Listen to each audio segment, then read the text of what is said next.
هغه علماء کرام دي، هغه طالبان دي، هغه د مکاتب شاګردان دي، هغه معلمان صاحبان دي.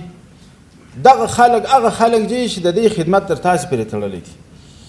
خو د دغه خلکو احترام دا په ټولنه کې اشراف الاشراف دي.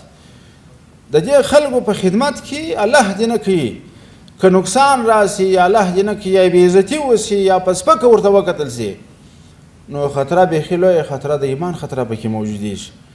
اشباح النظایر دغسې خزانه محیط دغه فتاواوې چې راوګورو په دې میدان کې داسې عبارات فرمایي: الاستهزاء بالعلم والعلماء كفر،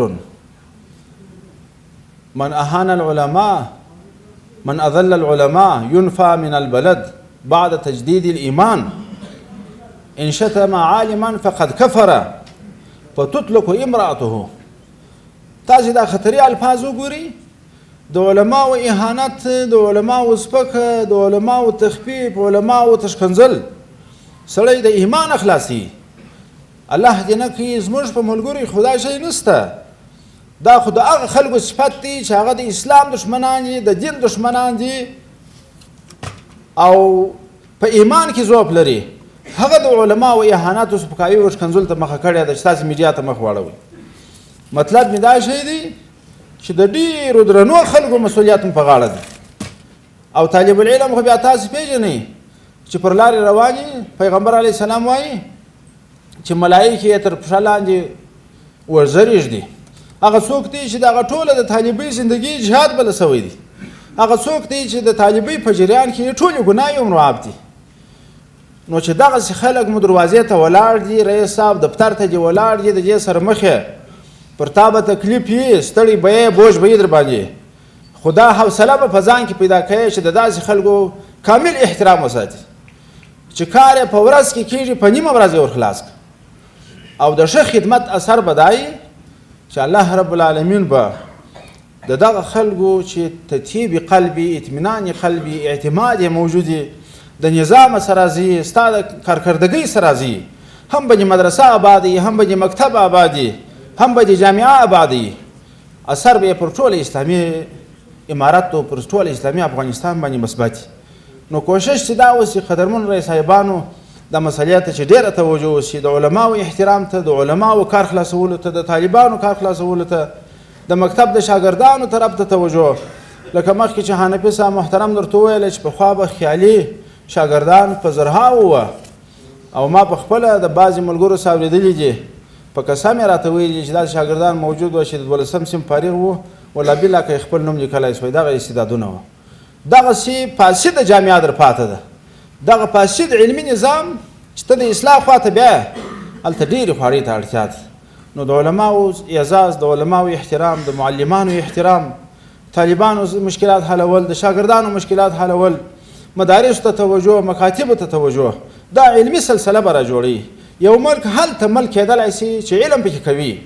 خدای نکرده که جهالت په ملک خپوري، نو یو ته به د بل وژل ته هېڅ نه معلومېږي، بل ته به د بل بې احترامي هېڅ نه معلومېږي، غلا به هېڅ نه ورته معلومېږي، اختطاف به هېڅ نه ورته معلومېږي.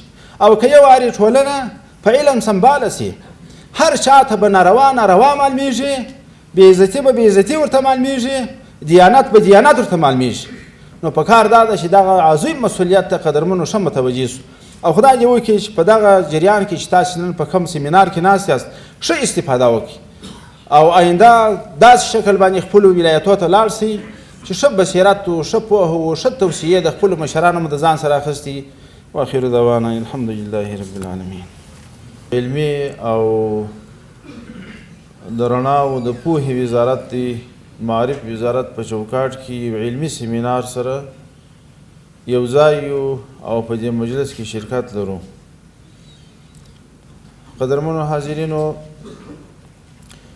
د داسې مجالسو حیثیت از روی شریعت ډېر عالی دی، ځکه عالی دی چې دلته هغه مکلفیت ترسره کیږي چې د مسؤلو چارواکو فریضه ده.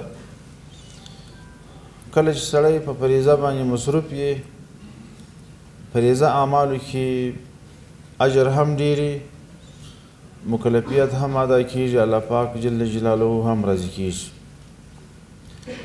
نو دا لوی ابتکار چې د معارف قدرمن وزارت کړی چې دا سیمینار یې دایر کړی، د دې نتیجه او ګټه به آینده د افغانستان بچیانو، طالبانو، علماو، مکاتبو، شاګردانو ټولو ته رسیږي.